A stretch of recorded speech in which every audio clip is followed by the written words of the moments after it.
I'm Alexis Lopez, and this is Pop Culture Oppression Obsession, PopCOO, where we look at pop culture through an equity and oppression lens. We here realize that, in the words of authors Sonny and Tracy, revolutions are elusive, even in the nation's most tumultuous decades, and yet the pillars of oppression are not immovable. Here at PopCOO, we are trying to move a few of those pillars, especially the pop culture ones. In this episode, we're recounting one of the very worst things we laid eyes on in 2018. We're going back to last December, where we ran into this promotional poster for what looked like a then-new comedy movie starring venerable institutions Will Ferrell and John C. Reilly. Now, the first thing you might notice about this image is Will Ferrell and John C. Reilly are both holding up their little fingies. Oddly enough, these are not sign language, so what are they? It looks like these gestures are meant to convey something to someone. And in fact, these two fine fellows are actually communicating a whole bunch of stuff in just two little appropriated jokes. Now, as usual, here at PopCOO, before we really start to take a closer look at what's going on here, we should be familiar with several intense concepts that folks of color have to deal with every day, which serve to actively erode our quality of life. As always, I'll throw up links or definitions in the description so you can refresh your terms and concepts. The first term is othering, which Dr. Dwight Turner clarifies in his video, What is Othering? The second term is mascotry, and the third concept is cultural appropriation. It's a classic, so we just use the old Cambridge Dictionary to give us a little foundation. Finally, we round out our concepts with blackface. So Ferrell and Reilly's hands are making what look like an H and a W for Holmes and Watson. But why?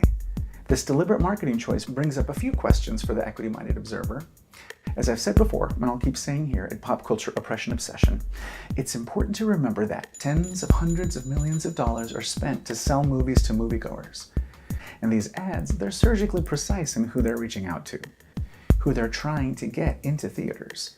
They don't want to waste even a penny of that delicious marketing budget.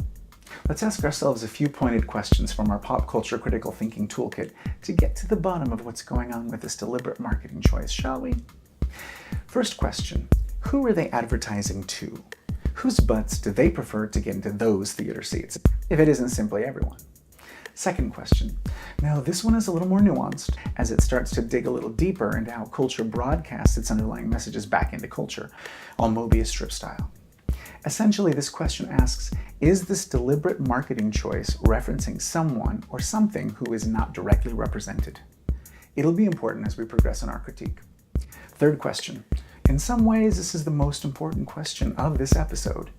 Why did they choose this, quote, humorous situation, unquote, overall? Question number 4. What is the joke here on this poster? And finally, essentially, is this choice of portrayal and humorous imagery reinforcing inequity or oppression? Is this marketing choice reinforcing a societal power imbalance? And if so, how? Okay, let's dive in and start answering some of these dang questions to see where this poster lands. So, okay, what is the joke here in this poster? See, the clue is here up top. It ties it all together and pretty much tells us all we need to know about the joke. Get it? Holmies. By way of candy portmanteau, we learned that Watson and Holmes are not only colleagues, they're apparently in the same criminal set. So funny. So absurd. White intellectuals, one a genius, one a medical f***ing doctor, and a street king? Preposterous. Pure whimsy. Actually, this is pretty disturbing. But why, you may ask?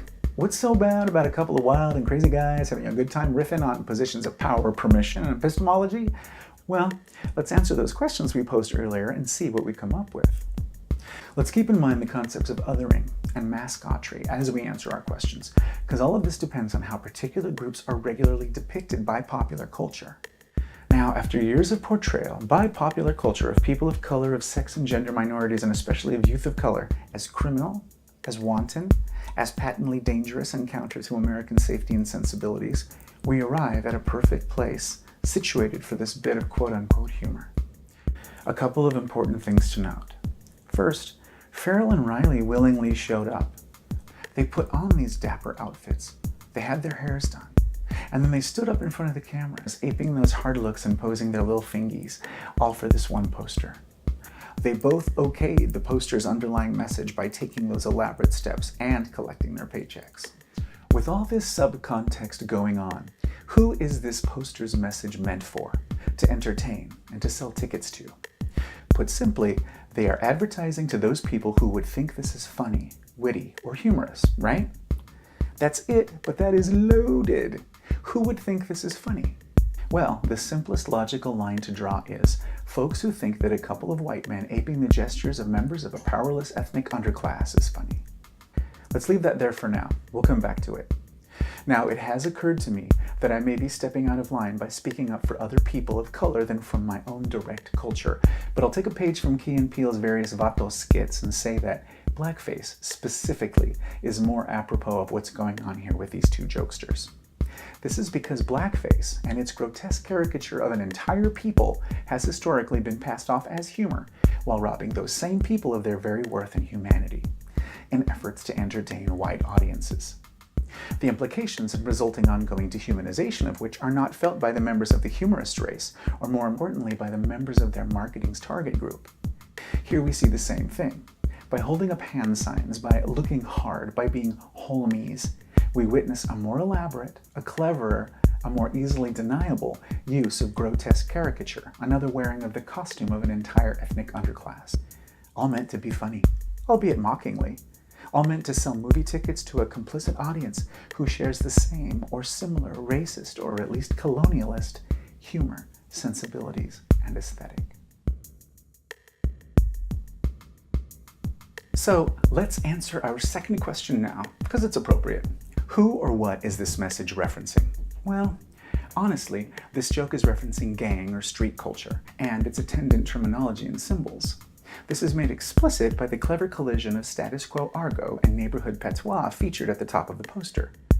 This from the word homies, short for homeboys or homegirls, vernacular tenderisms for friends and comrades. This poster's message is referencing the danger, the edgy, tough, hot of American culture's portrayal of wayward ethnic members of groups as we pose for mugshots and candid photos amongst crime doings. So why did they make the deliberate choice to ape POC subculture like this? Well, we can only speculate at this point, but I am guessing that someone somewhere just knew that yet another tired retooling of the old Sherlock Holmes lore, even with these two A-list personalities, was going to be a hard sell to holiday viewers who could choose from a bunch of other stuff. They needed to set this Sherlock Holmes apart from others, but they also needed to stay safe. And in the 21st century, it's still safe to fall back on transferred cool. You see, on their own, these two healthy but older white gentlemen in historical garb are exactly not cool or edgy. They need to borrow, purchase, or steal someone else's cool to pull this off. And it's most cost-effective to steal cool from folks who can't sue or claim any rights of primogeniture. That's us. For a particularly poignant example of what I'm talking about, I'd like to turn your attention to the tawdry tale of one Mr. Brandon Moore, otherwise known as Young Busco, who sadly left the earth recently so unhappy, feeling like he died a loser, leaving behind possibly 8 children, all little cutie patooties. If you don't know his name, maybe you recognize this. The real question is, what are those? Well, Mr. Busco wasn't a writer for Marvel or anything glamorous like that. He was just a young dad who had his camera handy as a friend of his was getting arrested. Feeling frustrated by his own powerlessness in the situation, he trained his camera on a police officer standing nearby, marshaling the only power in the situation he could, that of some tiny truth to power, and uttered his now immortal phrase. Officer, I got one question for you. What are those? Do you see any similarity between the two? Shortly before young Busco died, he told HuffPost reporter Bill Bradley this. I would have copyrighted it. I would have done a whole lot of shit different, but like I said, I didn't expect for it to do all of that. It took off right underneath my feet. I didn't know. And then like 2 weeks after I did it, I went to jail, so I really couldn't do nothing, you know? But you know who could have done something and who still can? Marvel. As of May 22nd, 2018, Black Panther took in a cool $1.344 billion. And they did it in some small part by leveraging just a little bit of extra cool for the kids by using this line in their movie. Kevin Feige knows who Brandon Moore is. He probably knows that he left behind children too. But do you think Mr. Busco's estate was paid some well-deserved, possibly paltry pay for the use of that intellectual property? Maybe to help even the scales a little bit and send those kids to college? As far as I've researched, Marvel didn't have to pay, and so Marvel didn't pay. I could be wrong. In fact, I hope I'm wrong, but I don't think I'm wrong. It's most cost-effective to steal cool from folks who can't sue, especially dead ones. Let's continue. So, what is the joke here in this poster? Well, there are two of them, and they are simple ones. One's a play on words, and the other is an absurd situation. This elegant simplicity is what makes them so dangerous to us vulnerable folks. Dangerous to us because in their simplicity lies the deniability I was talking about earlier. The deniability of poisonous intent. The intent to malign, to reduce to caricature. Funny is funny, right? Or so we're told. No, funny is funny only in context. Was this choice of comedic imagery made at someone else's expense? This choice was absolutely made at someone's expense. This choice of humor reinforces othering, reinforces the power of white men to identify an oppressed class as the legitimate butt of a joke, as therefore making them a legitimate target of ridicule by other white people in general, including the various social structures held in place by their domination and ongoing privilege. Perhaps the most galling and heartbreaking part of this whole display is that it undeniably shows us, as people of color, that there is value in the culture that we are transmitting to each other. For us, it's our very survival. It's a generation-spanning carving out of our own tiny bits of self-determination in the face of a undeniably genocidal uberculture. These are our gestures, our subcultural responses to being othered, to being objectified, and to living in marginalization. Our dress, our dances, our own necessary redefinitions and reclamations of language are beautiful. But their value to white supremacist, capitalist, patriarchal, gender-confining American popular culture is in the Ed Gein-ing of our very skins. Pilfered from our graves and scraped of our humanity, ghoulishly sewn back together as garish masks and costumes and hand gestures and hard looks for the disposable humor of the privileged and the powerful.